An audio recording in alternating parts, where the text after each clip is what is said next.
Deputy speaker, मैं यही point out कर रहा था। हमें तो दर्स देते हैं अपने गिरबानों में जाके।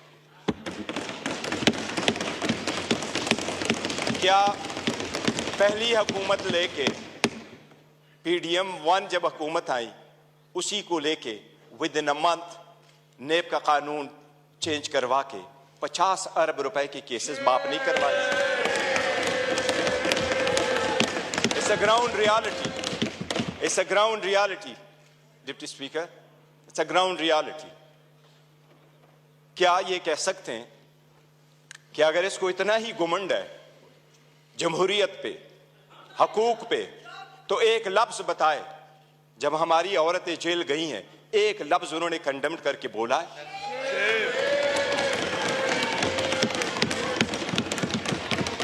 एक हमारे लोगों को जब इलेक्शन के प्रोसेस से गोया, ये जो पीछे लोग आप देख रहे हैं 91, ये 91 नहीं थे, ये 91 वही है।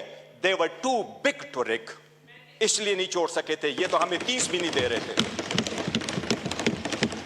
प्रपोजलों को रोका, सिकंदरों को रोका, डॉक्यूमेंट्स छीने गए, कैसरा इलाही से उसका दुपट्टा छीना गया। इनको एक लफ्ज उस वक्त ये बोले, इन्हीं सर्कमस्टांसेस में इलेक्शन जीत करके हम आए। स्पीकर साहब, ये कहां डिप्टी स्पीकर साहब, इनको जमहूरियत रास नहीं आती, इनको वो जमहूरियत पसंद होता है। शहबाज शरीफ साहब कैसे कहते रहे,